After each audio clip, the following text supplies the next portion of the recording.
یہ کون بتائے گا؟ اگر یہ بات انسانی عقل پہ چھوڑ دی جائے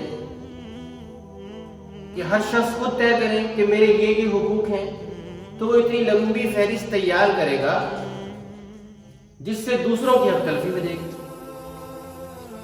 اور اگر یہ اختیار شریعت کو دیا جائے تو شریعت صحیح معنی میں بتائے گی کہ فلاں کے یہ حقوق ہیں، فلاں کے یہ ہیں، فلاں کے یہ ہیں، فلاں کے یہ ہیں۔ وہ ایسے حقوق ہوں گے جس میں کسی کی حق تلفی نہیں ہوگی۔ اب خواتین کے کیا حقوق ہیں؟ تو خواتین کو پیدا کرنے والے اللہ جل شانہ سے ہی رہنمائی لی جا سکتی ہے کہ اس کے کیا حقوق ہیں۔ خود سے اگر طے کیے جائیں گے تو یہ بات عقل کے بھی خلاف ہے۔ جیسے دیکھیں، ایک شخص ایک پروڈکٹ تیار کرتا ہے تو جو میکر ہے، بنانے والا ہے، وہ خود بتائے گا، اس کی گائیڈ بک وہ خود تیار کرے گا کہ اس طریقے کے مطابق اس مشینری کو، اس چیز کو استعمال کرنا ہے۔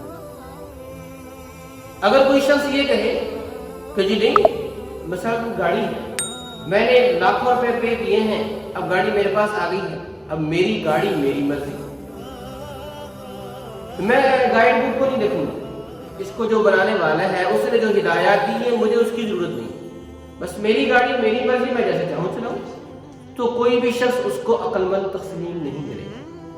اسی طریقے سے مرد ہو یا عورت، پیدا کرنے والے اللہ جل شانہ ہیں، تو اللہ جل شانہ نے پھر گائیڈ بک بھی دی ہے قرآن کریم کی شکل میں، پھر اس کی تشریحات ہیں احادیث مبارکہ کی شکل میں، تو ان تعلیمات اور ہدایات کو دیکھ کر طے کیا جائے گا کہ مرد کے کیا حقوق ہیں، خواتین کے کیا حقوق ہیں، مرد کا کیا مقام ہے اور خواتین کا کیا مقام ہے، تو اس کو دیکھ کر طے کیا جائے گا، نہ یہ کہ خود مرد پہ چھوڑ دیا جائے، ہاں بھی تم بتاؤ تمہارے کیا حقوق ہونے چاہیے، اور نہ ہی یہ کہ عورتوں سے پوچھا جائے کہ آپ بتائیں کہ کیا حقوق ہونے چاہیے۔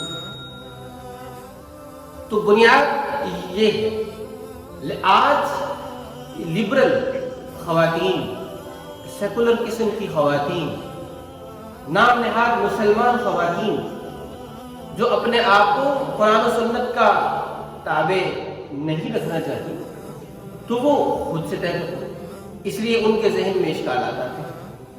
مثال کے طور پر سب سے پہلی بات ان کی طرف سے یہ آ رہی ہے کہ خاتون کو مرد کے برابر کیوں نہیں رکھا گیا، مرد کو فوقیت کیوں دی گئی، عورت کو فوقیت دینی چاہیے۔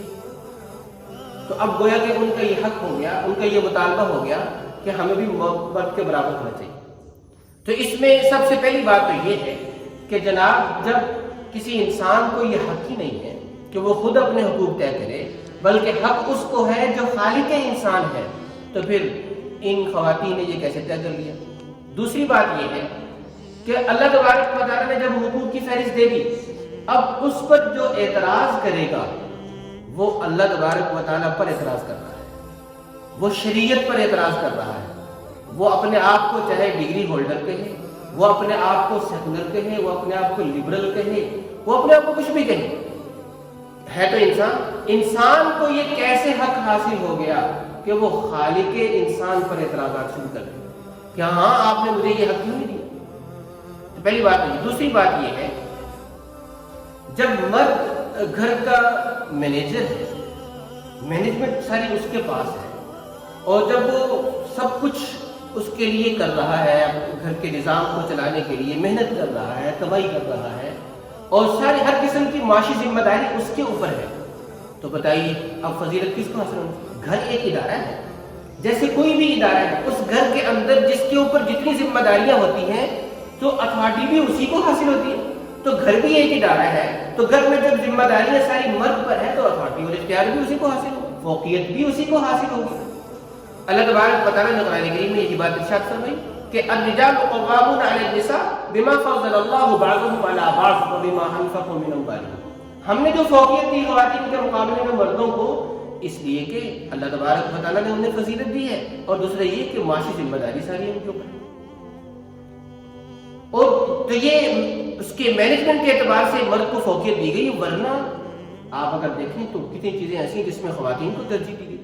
مثال کے طور پر ایک صاحب آپ علیہ السلام کے پاس ہے، عرض کیا کہ میرے حسن سلوک کا سب سے زیادہ حقدار کون ہے؟ آپ نے فرمایا کہ تیری والدہ۔ اس نے دوسری مرتبہ سوال کیا کہ اس کے بعد کون ہے؟ آپ نے فرمایا کہ تیری والدہ۔ اس نے پھر سوال دہرایا تیسری مرتبہ کہ میرے حسن سلوک کا سب سے زیادہ حقدار کون ہے؟ آپ نے فرمایا تیری ماں۔ چوتھے نمبر پہ جب اس نے سوال کیا تو تب آپ نے فرمایا کہ تمہارا باپ۔ اب دیکھیں ماں بھی تو ایک عورت ہے، تو آپ علیہ السلام نے اس کو 3 مرتبہ فرمایا کہ تیری حسن سلوک کی حقدار تیری ماں ہے، تیری ماں ہے، تیری ماں۔ چوتھے نمبر پہ فرمایا کہ تیرا باپ۔ اسی طریقے سے ابن ماجہ کی روایت ہے، آپ نے فرمایا الجنت تحت رجلھا، کہ جنت ماں کے قدموں کے نیچے ہے، ماں کے پاؤں کے نیچے ہے۔ تو یہ تو نہیں فرمایا کہ وہ باپ کے پاؤں کے نیچے ہے جنت۔ ایک صحابی آپ کے پاس آئے اور عرض کرنے لگے کہ مجھ سے بہت بڑا گناہ ہو گیا، تلافی کیسے ہوگی؟ آپ نے فرمایا تیری ماں زندہ ہے؟ اس نے عرض کیا کہ زندہ ہے۔ فرمایا خالہ زندہ ہے؟ اس نے عرض کیا کہ ہاں۔ فرمایا جاؤ خالہ کے ساتھ اس میں سلوک کرو، تمہارے گناہ کی تلافی ہو جائے گی۔ اور ایک حدیث میں فرمایا کہ خالہ ماں کے درجے میں ہے، الخالۃ بمنزلۃ الام، تو خالہ بھی تو ایک خاتون ہے نا، اس کو فضیلت دی جا رہی ہے، اس کو ترجیح دی جا رہی ہے۔ آپ نے یہ نہیں فرمایا کہ چلو تمہاری والدہ زندہ نہیں تو باپ کے پاس چلے جاؤ، یہ بھی نہیں فرمایا کہ ماموں کے پاس چلے جاؤ، چاچو کے پاس چلے جاؤ، بلکہ فرمایا کہ خالہ کے پاس چلے جاؤ۔ تو پہلی بات کہ ہمیں مرد کے مقابلے میں کیوں نہیں رکھا گیا، مرد کو کیوں فوقیت دی گئی، تو مختصر سا آپ کے سامنے رکھا کہ اس کی اصل حیثیت کیا ہے۔ تو یہ سوال اور اعتراض بالکل غلط ہے۔ اللہ تبارک و تعالیٰ نے جو حیثیت مرد کو دی ہے وہ مرد کو دی جانی چاہیے، اور جو خواتین کو دی ہے وہ خواتین کے پاس رہنی چاہیے۔